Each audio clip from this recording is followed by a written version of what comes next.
Hello बच्चों, कैसे हैं आप लोग। आज हम लोग चैप्टर 1 फिजिक्स में आए हैं। फिजिक्स में इलेक्ट्रिक फील्ड पढ़ेंगे, 12th की फिजिक्स में।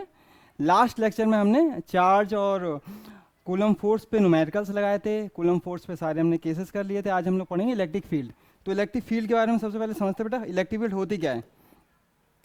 इलेक्ट्रिक फील्ड में अगर हमने समझा किसी भी चार्ज के चारों ओर एक ऐसा एरिया, किसी भी चार्ज के चारों ओर ऐसा एरिया जिसमें दूसरा चार्ज आइदर रिपल्सन और अट्रैक्शन महसूस करें, उस पूरे सराउंडिंग को ही हम लोग इलेक्ट्रिक फील्ड बोलते हैं।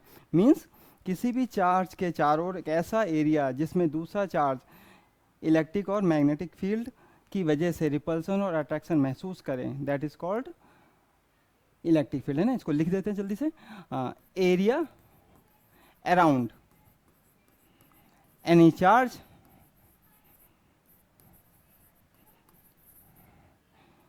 in which another charge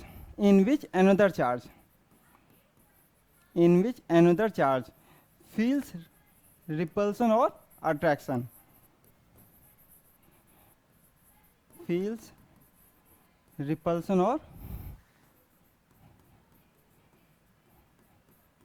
attraction, okay, that area is called electric field. That area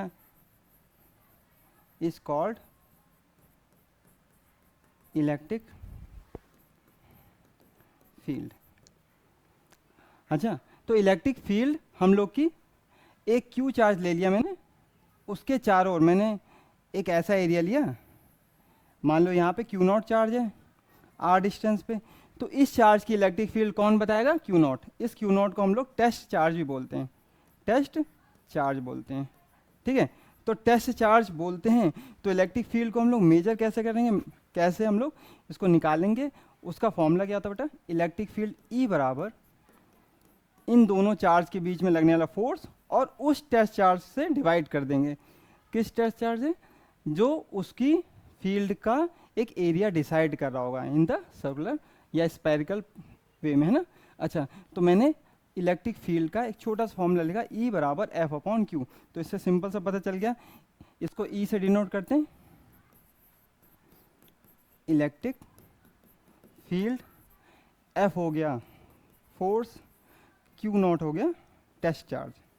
अच्छा, यहाँ पर एक चीज़ और बेटा निकल के आती है, जो ये इलेक्ट्रिक फील्ड निकल के आई है बेटा, ये क्यू चार्ज की है, ना कि क्यू नॉट की। क्यू चार्ज की इलेक्ट्रिक फील्ड है ना।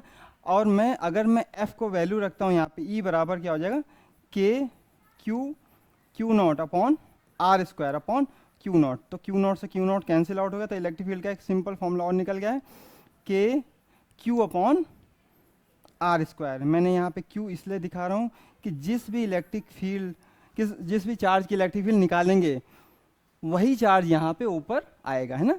तो ये इलेक्ट्रिक फील्ड का एक दूसरा फॉर्मूला हो गया, पहला फॉर्मूला ये, दूसरा फॉर्मूला ये। अच्छा, इसको लिख लेते हैं, इसके बाद थोड़ी सी इसके बारे में जानकारी लेते हैं। बेसिक्स ऑफ इलेक्ट्रिक फील्ड में, basics of electric field, electric field. अच्छा, बेसिक्स ऑफ इलेक्ट्रिक फील्ड में सबसे पहले क्या होता है, इलेक्ट्रिक फील्ड एक वेक्टर क्वांटिटी है। इलेक्ट्रिक फील्ड एक वेक्टर क्वांटिटी, ये सबको पता है ना, ये नहीं लिखेंगे हम लोग, सिंपल लिखेंगे electric field always perpendicular, always perpendicular to the surface of, perpendicular to the surface of conductor, to the surface of conductor, surface of conductor. हम लोग नोट्स उन्हीं चीज़ों को बनाएंगे जो हमारे लिए इंपॉर्टेंट होंगे, जो हल्के फुल्के चीज़ें हमें पता होंगी उनको हम नहीं लिखेंगे, है ना, नोट्स में। अच्छा, electric field always perpendicular to the surface of conductor. ये परपेंडिकुलर क्यों होता है बेटा, कि एक्चुअल में इलेक्ट्रिक फील्ड होता क्या, इलेक्ट्रॉन के निकलने का डायरेक्शन। एक एटम है, उससे इलेक्ट्रॉन निकला, तो इलेक्ट्रॉन अगर 90 डिग्री पर नहीं निकलेगा तो वहीं से अगर दूसरा इलेक्ट्रॉन निकल रहा होगा तो उससे आपस में कोलाइड हो जाएगा। तो इससे ये भी पता चलता है दो इलेक्ट्रिक फील्ड आपस में क्या हो सकती है, कभी कभी क्रॉस कर सकते हैं। ऐसा कभी नहीं होता, दो इलेक्ट्रिक फील्ड आपस में कभी भी क्रॉस नहीं होती। क्यों, क्योंकि उस पॉइंट पर दो डायरेक्शन होंगे इलेक्ट्रिक फील्ड के, जो कि पॉसिबल नहीं है। तो यहाँ पे दूसरा पॉइंट भी निकल गया है, इसी पॉइंट से परपेंडिकुलर होने की वजह से electric field lines never cross each other, never cross each other. ये जितने पॉइंट हैं सब हमारे ऑब्जेक्टिव में PYQ में आ चुके हैं। नेवर क्रॉस ईच अदर है ना, वो सब हमने पॉइंट में यहाँ लिख लिए हैं। Never cross each other because, because if do then at that point, at that point two direction occur, two direction occur which is not possible, which is not possible। ठीक है, तो हमें 2 पॉइंट मिल गए इलेक्ट्रिक फील्ड के लिए। Surface पे perpendicular होती है, आपस में क्रॉस नहीं करती। तीसरा पॉइंट, एक यहाँ से इलेक्ट्रिक फील्ड का हमने डायरेक्शन बनाया, इलेक्ट्रॉन के निकलने की जो दिशा होती है बेटा वही इलेक्ट्रिक फील्ड होती है। पहला लेक्चर देखना, चार्ज को मैंने बताया था, सोडियम से एक इलेक्ट्रॉन निकला था, क्लोरीन पे गया था, सोडियम से जो इलेक्ट्रॉन निकला था वही इलेक्ट्रॉन के जो डायरेक्शन होती वही इलेक्ट्रिक फील्ड भी कही जाती। मींस इलेक्ट्रिक फील्ड का जो टेल होता है पॉजिटिव होता है, और जो उसको एक्सेप्ट करता है इलेक्ट्रॉन को वो होता है हेड, मतलब इलेक्ट्रिक फील्ड का हेड निगेटिव होता है। ठीक है, तो हमने यहाँ पर लिखा ये हो गया निगेटिव और ये हो गया पॉजिटिव। ध्यान रखना, इलेक्ट्रिक फील्ड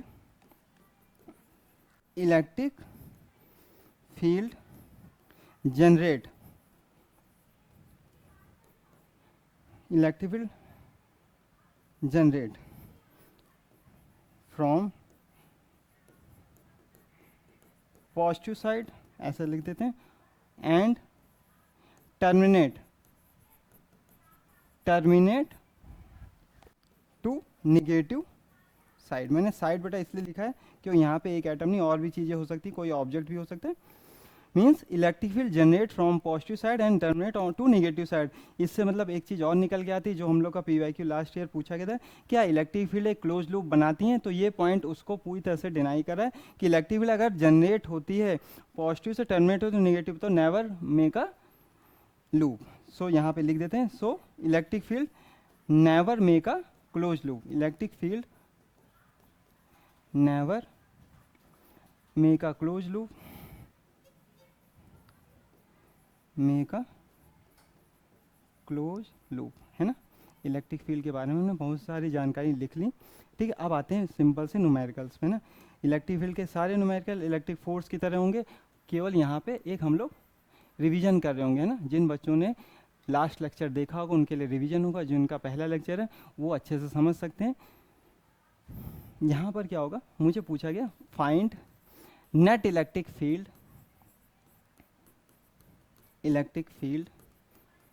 एट ओ पे बताइए नेट इलेक्ट्रिक फील्ड। तो यहाँ पे मैंने ले लिया ABCD, O पॉइंट यहाँ ले लिया, इनकी साइड A है। मीन्स मैंने क्या बोला कि एक स्क्वायर है, उसके सेंटर पे मुझे इलेक्ट्रिक फील्ड चाहिए। मैंने चार्ज यहाँ पे रख दिया, Q माइनस Q, सभी चार्ज सेम मैग्नीट्यूड के होंगे, सेम पोलैरिटी के होंगे। तो ध्यान रखिएगा कि हमेशा नेट इलेक्ट्रिक फील्ड 0 होगी सेंटर पे, आइदर रेगुलर और इरेगुलर शेप में। जो पॉइंट मैं बोलता जा रहा हूँ, जो बच्चे चाहते हैं तो वो उन पॉइंट को आप लिख भी सकते हैं। जो इंपॉर्टेंट पॉइंट है वो मैं लिखवा देता हूँ, अगर आपको लगता है मैंने बोला और वो इंपॉर्टेंट है उसको भी आप लिख सकते हैं ना। तो यहाँ पर मैंने क्या बोला, 2 पॉजिटिव 2 निगेटिव हैं, तो सेंटर पे मुझे इलेक्ट्रिक फील्ड चाहिए। मीन्स यहाँ पर सेंटर पे इलेक्ट्रिक फील्ड 0 नहीं होगी वाला न्यूमेरिकल हमने कर रखा है बहुत सा। पॉजिटिव चार्ज की इलेक्ट्रिक फील्ड हमेशा बेटा क्या होती है, उससे दूर भागती है।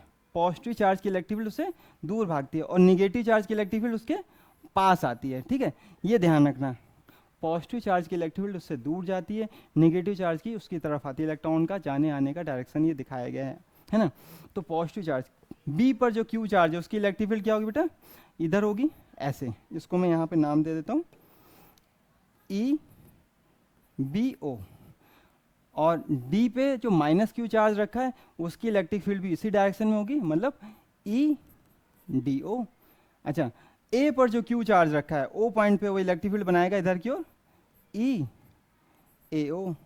सी पर जो चार्ज रखा है -Q, उस पर इलेक्ट्रिक फील्ड इधर होगी ECO। लास्ट लेक्चर में भी मैंने बताया था, फिर बता रहा हूँ, इलेक्ट्रिक फील्ड और फोर्स के न्यूमेरिकल्स करते समय या कैलकुलेशन करते समय हमें साइन ऑफ चार्ज कभी कंसीडर नहीं करना है। क्यों नहीं करना है? क्योंकि ऑलरेडी साइन को हम डायरेक्शन के रूप में इन्वॉल्व कर रहे हैं कैलकुलेशन में, ठीक है, तो माइनस को हम नहीं लेंगे। तो अगर मैं यहाँ पे देखूँ बेटा कि इलेक्ट्रिक फील्ड, अगर इलेक्ट्रिक फील्ड बी ओ बराबर इलेक्ट्रिक फील्ड ए ओ बराबर इलेक्ट्रिक फील्ड सी ओ इलेक्ट्रिक फील्ड डी ओ, मैंने क्यों बराबर रखे बेटा? क्योंकि चार्ज एक ही है और हर चार्ज से सेंटर का डिस्टेंस बराबर होगा। क्यों? स्क्वायर है, स्क्वायर का डायगोनल कितना होता है बेटा? ए बी अगर मैंने देखा तो ये होगा a√2 और इसका आधा कर दो, ए ओ बराबर बी ओ बराबर सी ओ बराबर डी ओ, तो ये क्या होगा? a√2/2, तो ये होगा a/√2। ये हो गया बेटा इनके बीच का डिस्टेंस। तो इलेक्ट्रिक फील्ड अगर लिखेंगे तो KQ/A/√2 का होल स्क्वायर। तो यहाँ पर मैंने क्या रखा? K2KQ/A²। इलेक्ट्रिक फील्ड मुझे मिल गई, ठीक है, इलेक्ट्रिक फील्ड मुझे मिल गई, मतलब सभी इलेक्ट्रिक फील्ड बराबर, इनको मैं ई मान सकता हूँ। लास्ट लेक्चर में हमने पढ़ा था, दो वेक्टर क्वांटिटी 90 डिग्री पर अगर होती हैं तो उनका नेट इलेक्ट्रिक फील्ड क्या होती है? E√2। अगर दो इलेक्ट्रिक फील्ड अगर मान लीजिए वेक्टर क्वांटिटी है 90 डिग्री पे काम करें तो उनका नेट इलेक्ट्रिक फील्ड क्या होगी? E√2। आज का लेक्चर थोड़ा सा स्पीडी कर रहा हूँ बेटा, क्योंकि ये हम लोग का जस्ट रिवीजन है। जितने न्यूमेरिकल हमने करे हैं सब हमने किस में करे थे? फोर्स में करे थे। दोनों इलेक्ट्रिक फील्ड यहाँ पे क्या आ गई? यहाँ पे ये हो गया बेटा 2E यहाँ पे, और यहाँ पे भी 2E हो गया, ये 2E और ये 2E, दोनों 90 डिग्री पे काम करें तो इनका नेट इलेक्ट्रिक फील्ड क्या होगी? ये ऐसे ई नेट क्या हो जाएगा बेटा? 2E√2। तो इसका आंसर क्या हुआ? E@O बराबर 2E√2। ई की वैल्यू रखते हैं 2KQ/A² और यहाँ पे √2 लगा दिया तो हो गया 4KQ²/A²√2। ये आंसर हो गया। मतलब electric field at the centre of O having 2 positive having 2 negative charge we can get the electric field 2E√2, है ना, मतलब 2E√2 मेरे इलेक्ट्रिक फील्ड दो पॉजिटिव दो नेगेटिव चार्ज पे मिलनी ही मिलनी है, चाहे वो चार्ज कहीं पे भी रखी हो ना। अच्छा एक न्यूमेरिकल और करते हैं जल्दी से स्पीड में। मुझे बोला गया कि अब भी सेंटर में इलेक्ट्रिक फील्ड बताइए, सेंटर में इलेक्ट्रिक फील्ड बताइए।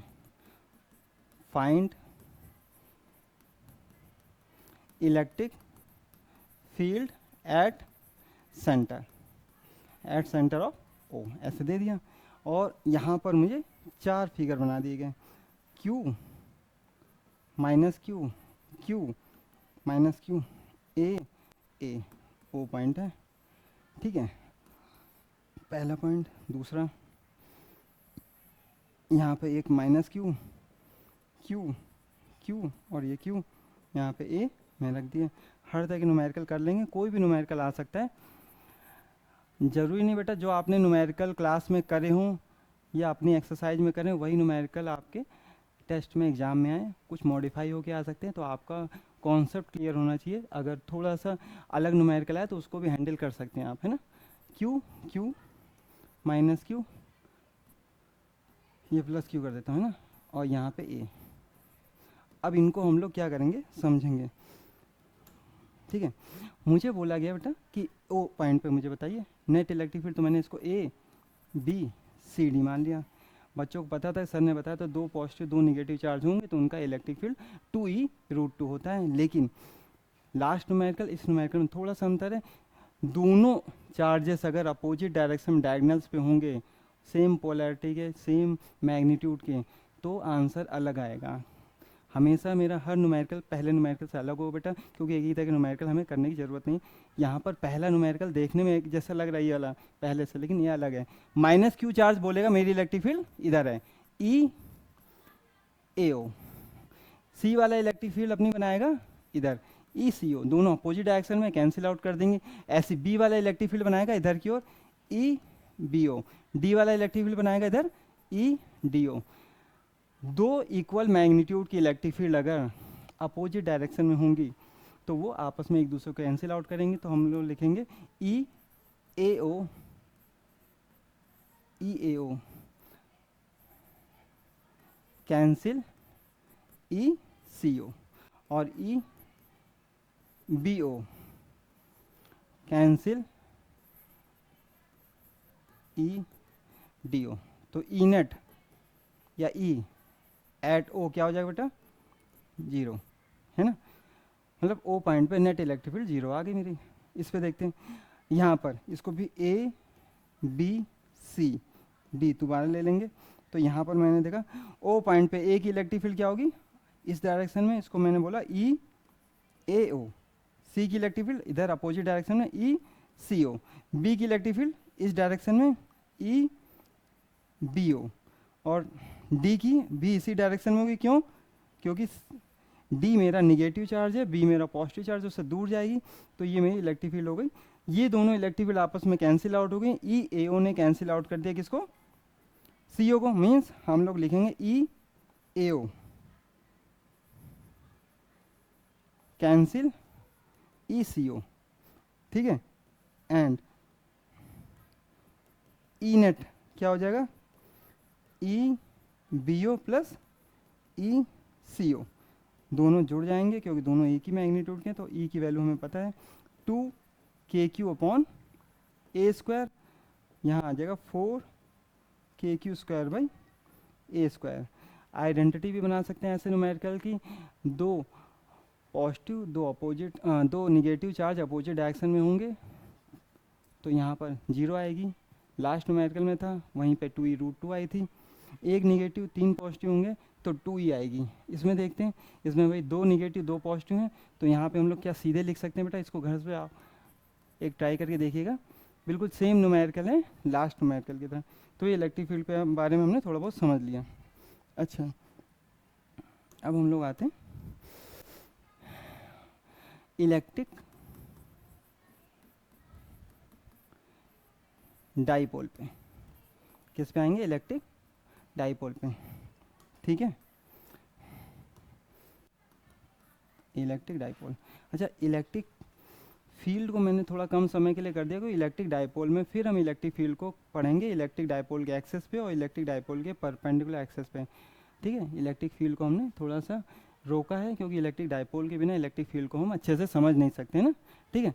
तो इलेक्ट्रिक डाइपोल होता क्या बेटा, दो पॉजिटिव मतलब एक पॉजिटिव और एक नेगेटिव चार्ज अगर आपस में कुछ एक सर्टेन डिस्टेंस पे होंगे तो इस सिस्टम को क्या बोलेंगे, इलेक्ट्रिक डाइपोल। मीन्स दो चार्जेस जिनकी मैग्नीट्यूड इक्वल होंगे, सेम होंगे और पोलैरिटी अपोजिट होगी, उनके बीच की डिस्टेंस बहुत कम होगी, तो इस पूरे सिस्टम को क्या बोलेंगे हम लोग, इलेक्ट्रिक डाइपोल, ठीक है। तो electric dipole, if two charges having opposite sign लिख देते हैं ना, opposite sign with equal magnitude, equal magnitude, put very small distance, put very small distance, then put very small distance, then that system is called electric dipole, that system is called electric dipole, ठीक है। ये system electric dipole कहलाएगा। अच्छा अच्छा, electric dipole अगर कहलाएगा ये system तो दो, एक पॉजिटिव एक नेगेटिव चार्ज है, सिंपल सी बात है, वो आपस में मूवमेंट करेंगे। तो यहाँ पर एक और टर्म्स निकल गया था, इलेक्ट्रिक डाइपोल मूवमेंट। क्या निकल गया था, इलेक्ट्रिक डाइपोल मूवमेंट, इसको भी लिख देते हैं इलेक्ट्रिक डाइपोल मूवमेंट, ठीक है। इसको अगर मेजरमेंट करना हो तो हम लोग कैसे निकालते हैं, it is product of, it is product of either charge and separation between charges, and separation between charges, separation between charges। तो अगर मैं इसको लिखूंगा बेटा तो होगा P जो कि इलेक्ट्रिक डाइपोल को डिनोट करता है, Q इंटू 2A। ध्यान रखना 2A रखा जाता है, तो मैं NCERT किसी भी बुक होगी उसमें 2a ही रखा जाता है। 2a इसलिए रखा जाता है कि न्यूमेरिकल करने में थोड़ी सी आसानी होती है। p को हम लोग इलेक्ट्रिक डाइपोल मोमेंट के लिए लिखते हैं, इलेक्ट्रिक डाइपोल मोमेंट। q हमको पता है चार्ज होता है, 2a क्या होता है, सेपरेशन होता है, सेपरेशन होता है, ठीक है।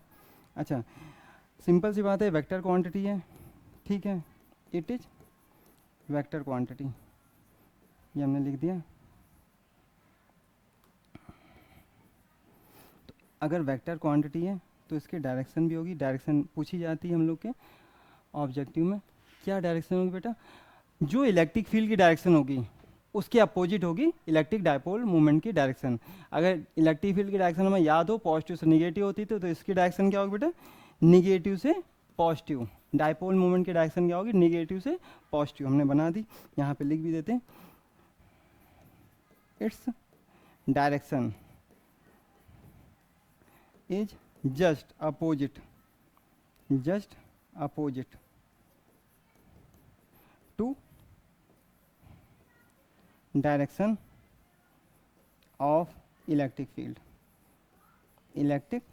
फील्ड है ना। अच्छा, इलेक्ट्रिक फील्ड की डायरेक्शन के जस्ट अपोजिट होता है, और इसको लिख भी देते हैं निगेटिव टू पॉजिटिव होता है, ठीक है। इलेक्ट्रिक डाइपोल मूवमेंट के बारे में थोड़ी सी जानकारी हमने लिख ली, ठीक है। अच्छा, अब हम लोग इसमें क्या करेंगे, इस पर थोड़े से न्यूमेरिकल कर लेंगे, 1 या 2, ताकि ये फॉर्मूला हमें अच्छे से समझ में आ जाए। हम लोग ने लास्ट लेक्चर में भी समझा था, कोई फॉर्मूला लिखने से नहीं समझ में आता जब तक 1-2 न्यूमेरिकल उस पर ना करें ना। तो ये न्यूमेरिकल हमें इस फॉर्मूले के बारे में थोड़ा सा और जानकारी देगा। फाइंड नेट डाइपोल एट ओ, ये बोला गया। यहाँ पे मैंने 2 चार्ज रख दिए, एक माइनस क्यू अलग अलग रख दिया, इनके बीच की डिस्टेंस मैंने ए ही रख दी, और यहाँ पे डिस्टेंस मैंने क्या रखी, मतलब एंगल क्या रखा, 60 डिग्री, और ओ पॉइंट ये बना दिया, ठीक है। मुझे ओ पॉइंट पे नेट डाइपोल चाहिए। तो सबसे पहले हम लोग क्या करेंगे बेटा, इस 2q को मैं 2 भागों में तोड़ूंगा, q और q में।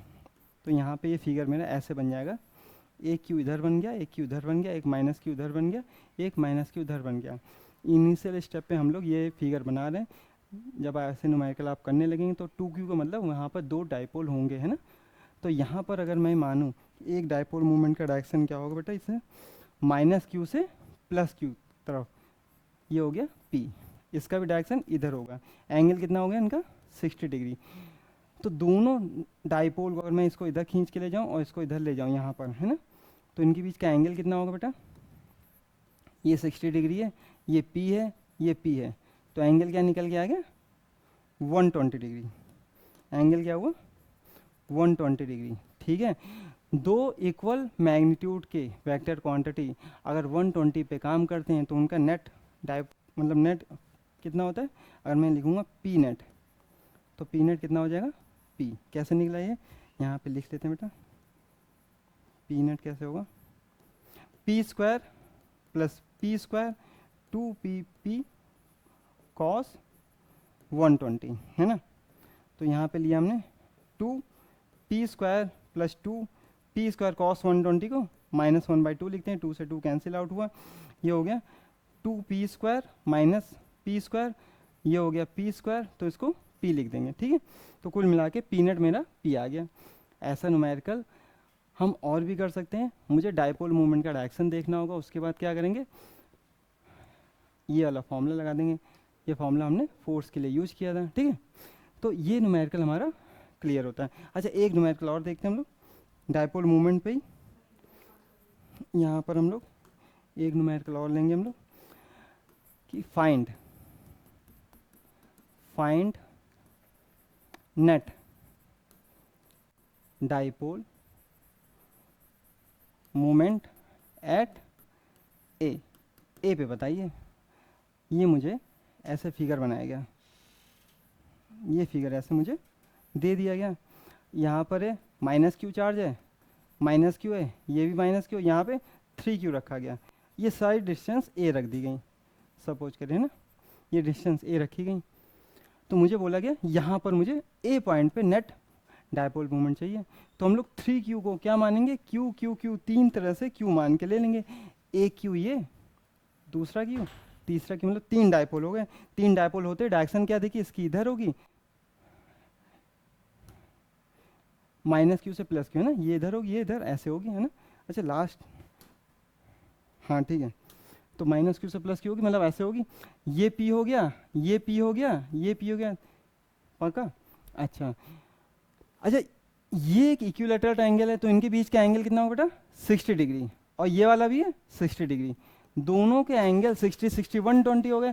दो वेक्टर क्वांटिटी अगर 120 के एंगल पे होते हैं तो मुझे पता है उनके बीच का नेट क्या हो जाएगा, उनके बीच का नेट फिर से हमारा वही निकल गया। P मैंने लिया और ये P लिया। हम लोग किसकी बात करें बेटा, इस वाले P वेक्टर, इस वाले P वेक्टर की।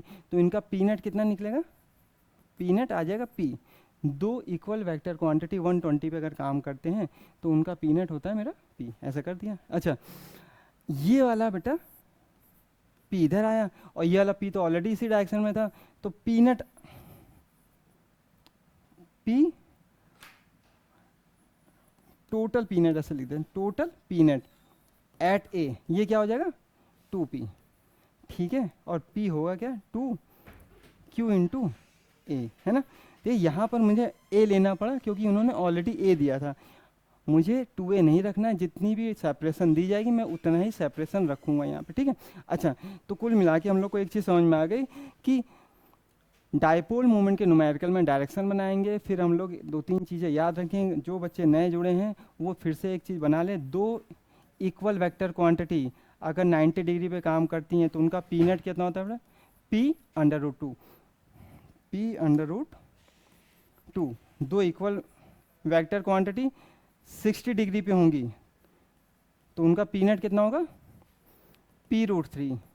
जितनी जल्दी इन चीज़ों को समझ लेंगे बेटा तो न्यूमेरिकल में टाइम कम लगेगा। P और P अगर 120 डिग्री पे होंगे तो P नेट कितना होगा P। ये तीन चीज़ें याद रखिए कि अगर दो इक्वल वेक्टर क्वांटिटी 90 डिग्री पे होंगी तो P√2 सीधे लिखना है।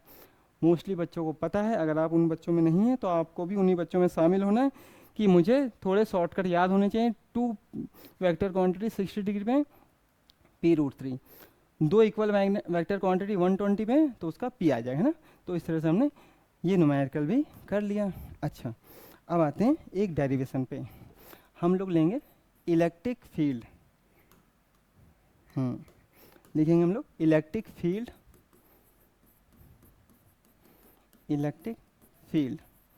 On the axis of dipole, on the axis of dipole. Electric field dipole के एक्सेस बताइए। ये बेटा CBSE के हिसाब से बहुत ज़्यादा इंपॉर्टेंट है। एक सेकंड,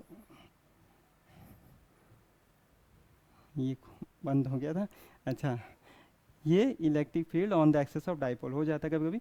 अच्छा electric field on the axis of dipole मैंने क्या किया, यहाँ पर मैंने लिखा -q ये +q, ठीक है। अच्छा यहाँ पर -q +q रखने के बाद मुझे इसके एक्सेस पे चाहिए तो मैं क्या करता हूँ, यहाँ से एक डिस्टेंस मान लेता हूँ, इसके सेंटर से ये डिस्टेंस मान लेता हूँ r, और ये पॉइंट P मान लेता हूँ, है ना। और ये डिस्टेंस मान लेता हूँ ये 2a। यहाँ पे आपको पता लगेगा कि जितनी भी बुक्स हैं उनमें 2a क्यों दिया जाता है। अगर मैं यहाँ पे a दूंगा तो यहाँ पर a/2 रखना पड़ेगा, है ना। देखो ये डिस्टेंस मैंने सेंटर से मान ली r है, तो -q की इलेक्ट्रिक फील्ड अगर मैं मान के चलूँ, -q की इलेक्ट्रिक फील्ड इधर की ओर होगी, P पॉइंट पर -q की इलेक्ट्रिक फील्ड इधर होगी। मुझे क्यों ऐसा करना पड़ा, मुझसे डेरिवेशन के में पूछा गया कि आप बताइए electric field on the axis of dipole. पहला डेरिवेशन इस चैप्टर का है, इंपॉर्टेंट भी है।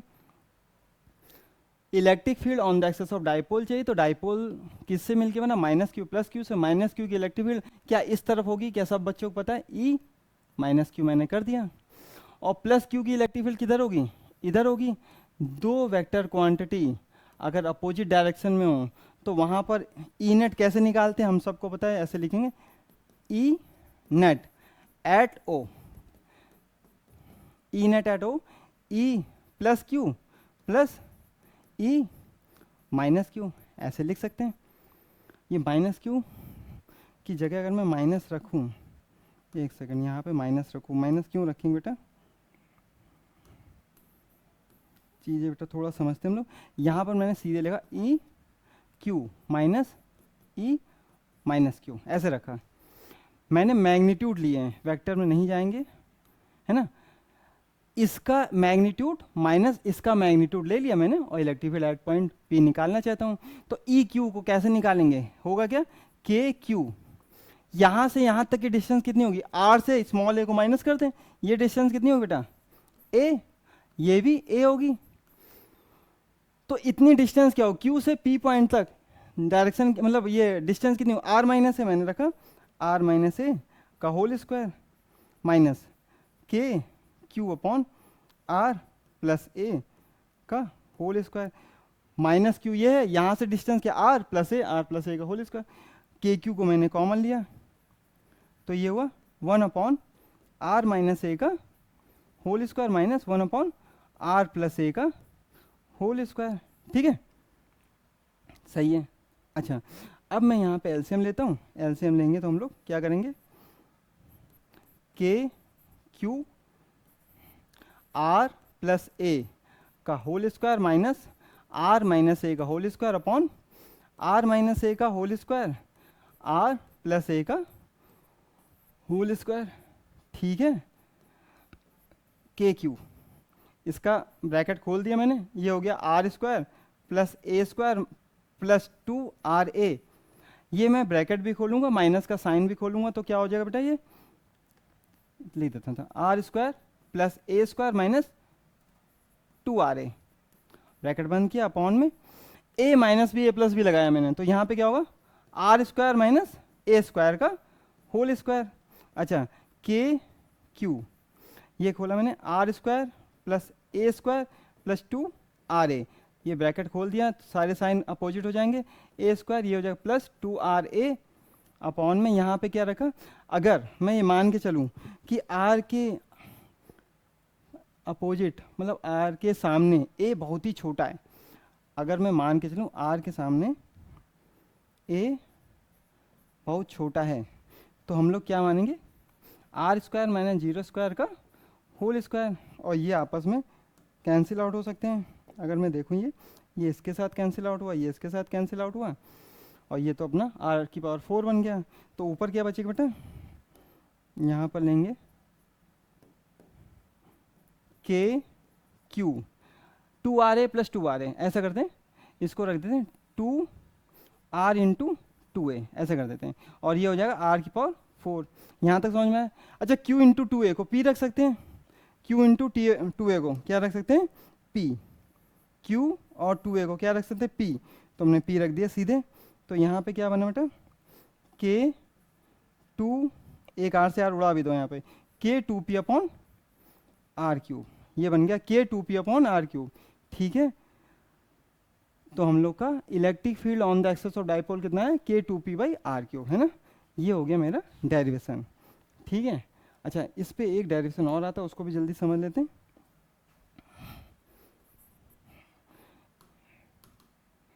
एक डेरिवेशन और है हम लोग का, find electric field on equatorial position of dipole, equatorial position of dipole. ठीक है, अच्छा तो अगर मैं इसको देखूं, फाइंड इलेक्ट्रिक फील्ड, फील्ड लिखा ही नहीं मैंने, field, electric field on the equatorial position of dipole, ये मुझे निकालना है। तो मैं क्या करूँगा, यहाँ पे देखते हैं, सबसे पहले मैंने डाइपोल बनाया, माइनस क्यू प्लस क्यू, इसके यहाँ पर आर पोजीशन दूर जो कि परपेंडिकुलर है और मिड पॉइंट पे भी है। ठीक है, ये ए कर देता हूँ मैं, ए होगा ना, है ना, ए होगा। यहाँ पर मुझे पी पॉइंट पे इलेक्ट्रिक फील्ड निकालनी है, तो माइनस क्यू का, अगर मैं देखूँ माइनस क्यू का चार्ज इलेक्ट्रिक फील्ड किधर बनाएगा बेटा, इधर बनाएगा, सही है। ये होगा इलेक्ट्रिक फील्ड माइनस क्यू का, प्लस क्यू की इलेक्ट्रिक फील्ड किधर बनेगी, दूर जाएगी उसकी, टेढ़ा, ये सही है। ये इलेक्ट्रिक फील्ड प्लस क्यू इधर बनेगी, सही है। सीधी है ना, हाँ ठीक है सीधी है। अच्छा इलेक्ट्रिक फील्ड ई किधर और माइनस क्यू किधर, तो अगर मैं बेटा यहाँ पर देखूँ ये एंगल क्या बराबर होंगे, क्यों, क्योंकि ए और आर ये इन दोनों को इक्वल डिस्टेंस देंगे, मतलब होगी डिस्टेंस कितनी, ये वाली डिस्टेंस आर स्क्वायर प्लस ए स्क्वायर, मतलब ये दोनों यही डिस्टेंस होंगी, तो आइसोसेलेस हो गया, आइसोसेलेस हुआ तो थीटा एंगल बराबर होंगे, थीटा एंगल बराबर होते ही ये दोनों एंगल भी आपस में बराबर हो गए।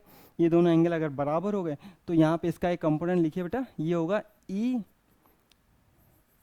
कॉस थीटा और ये भी होगा ई कॉस थीटा। मैंने Q और माइनस क्यू क्यों गायब कर दिए, क्यों दोनों की चार्ज बराबर हैं, डिस्टेंस बराबर हैं, तो इलेक्ट्रिक फील्ड एक ही हो सकती है, तो मैंने इलेक्ट्रिक फील्ड एक ही रख दी, ई कॉस थीटा और E cos theta, minus plus हटा दिया। अच्छा इसका एक कंपोनेंट पता है इधर भी आएगा, ये होगा ई साइन थीटा, ये ई साइन थीटा यहाँ पे होगा, तो मैं ऐसे लिखूंगा vertical component, vertical component E sine theta cancel out each other, E sine theta cancel out each other, है ना।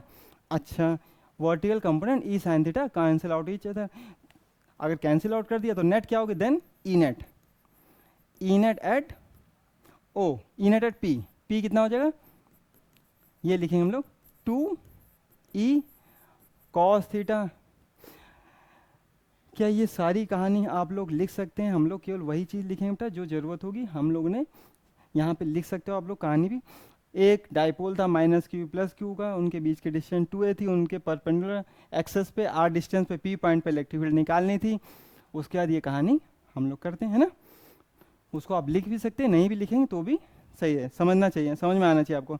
अच्छा ई की वैल्यू अगर देखेंगे तो क्या होगा 2k क्यू, और यहाँ से यहाँ तक की डिस्टेंस ये, यहाँ से यहाँ तक की डिस्टेंस ये है, तो रखा मैंने are square plus A square का होल स्क्वायर। अच्छा कॉस थीटा, कॉस थीटा क्या होगा, बेस अपॉन हाइपोटेनस, यहाँ पे अगर मैंने कॉस थीटा निकालने की कोशिश की तो क्या होगा A upon under root R square plus A square.